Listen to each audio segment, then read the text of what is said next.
Mateo el Evangelista. Si había alguien antes de la llamada de Jesús que era enemigo público número 1 de Pedro, Andrés, Santiago y Juan, ese era Mateo.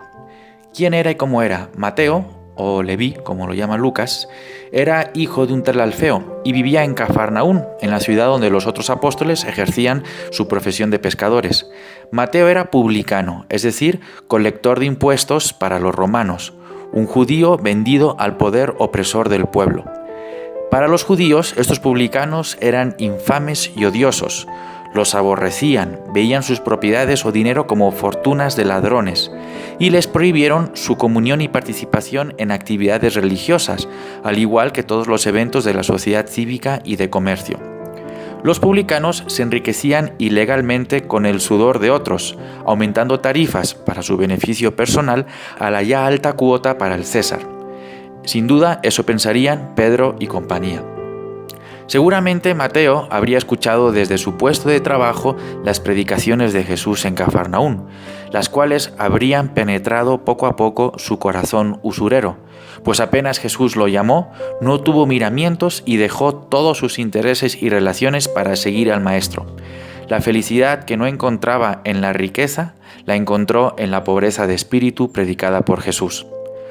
Al convertirse, ofreció a nuestro Señor y a sus discípulos una gran comida, un gran banquete en su casa, donde invitó a sus amigos, también ellos publicanos, como si esperara que las palabras de Jesús llegaran a su corazón como lo habían hecho con el suyo.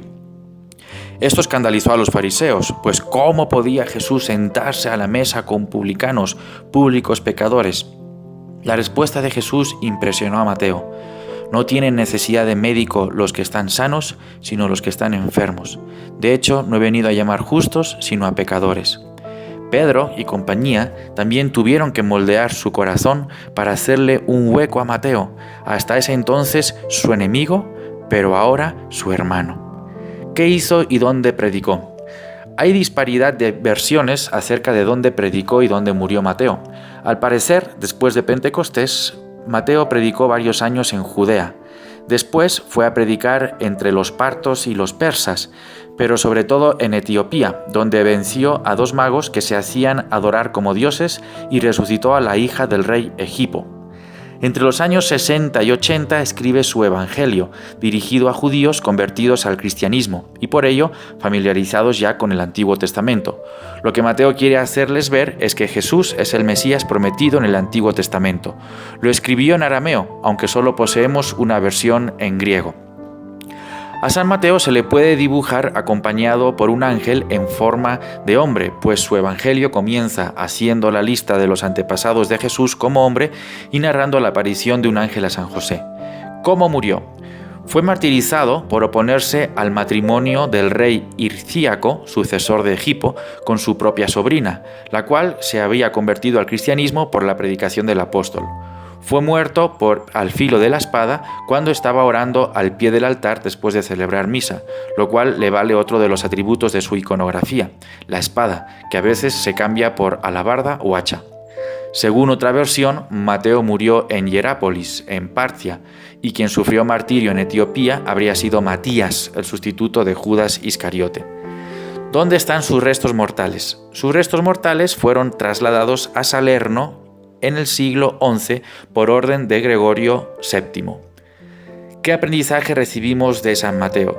Jesús llamó a un pecador a formar parte de su grupo de apóstoles. Pecador sí, pero también arrepentido y cambiado por el amor de Jesús. De hecho, lo que vemos es que Jesús no excluye a nadie de su amistad. Quien se encuentra aparentemente más lejos de la santidad puede convertirse incluso en un modelo de acogida de la misericordia de Dios. Vitamina O sobre Simón el Cananeo. ¿Quién era y cómo era? Es uno de los apóstoles de los que menos sabemos. Simón recibe un epíteto que cambia en los 4 evangelios. Mientras Mateo y Marcos le llaman cananeo, Lucas le define celote.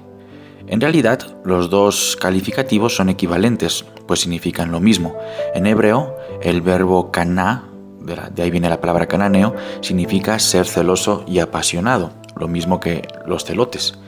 Por tanto, es muy posible que este Simón, si no pertenecía propiamente al movimiento nacionalista de los celotes, quizás se caracterizaba al menos por un celo ardiente por la identidad judía, es decir, por Dios, por su pueblo y por su ley divina.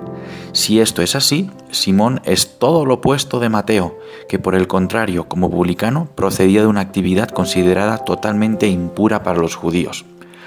Algunos estudiosos dicen que Judas Tadeo, Santiago el Menor y Simón el Cananeo eran hermanos e hijos de María de Cleofás, es decir, también ellos parientes de Jesús. ¿Qué hizo y dónde predicó? No se sabe con certeza en qué lugar predicó el Evangelio. Se habla de casi todos los lugares conocidos desde entonces. Incluso se ha mencionado que llegó hasta Gran Bretaña. Según los griegos, predicó en el Mar Negro, en Egipto, en el norte de África y Gran Bretaña, mientras que, según historiadores latinos, dicen que Simón trabajó en Persia junto con su hermano Judas Tadeo y que fue martirizado junto con él en Suamir, gran ciudad persa. No se sabe dónde fue enterrado. ¿Cómo murió? Según la tradición mencionada, Judas y Simón fueron martirizados en Persia hacia el año 62 al negarse a adorar a ídolos paganos. Al parecer, a San Simón lo mataron cortándolo en dos con una sierra. ¿Dónde están sus restos mortales? Acerca de sus reliquias, nuestra información es tan incierta como la de su predicación. Desde Babilonia a Roma y Toulouse encontramos rastros de ellas. En Roma, sus reliquias son veneradas debajo del altar de la crucifixión en el Vaticano. ¿Qué aprendizaje recibimos de San Simón? Mientras que Mateo era recaudador de impuestos, Simón era un nacionalista judío. Es un signo evidente de que Jesús llama a sus discípulos y colaboradores de los más diversos estratos sociales sin exclusión alguna. A él le interesan las personas, no las categorías sociales o las etiquetas. Y lo mejor es que en el grupo de sus seguidores, todos, a pesar de que son diferentes, convivían juntos, superando las imaginables dificultades y diferencias. De hecho, Jesús mismo es el motivo de cohesión, en el que todos se encuentran unidos. Es una lección para nosotros que con frecuencia tendemos a subrayar las diferencias y quizá las contraposiciones, olvidando que Jesucristo nos da la fuerza para superar nuestros conflictos.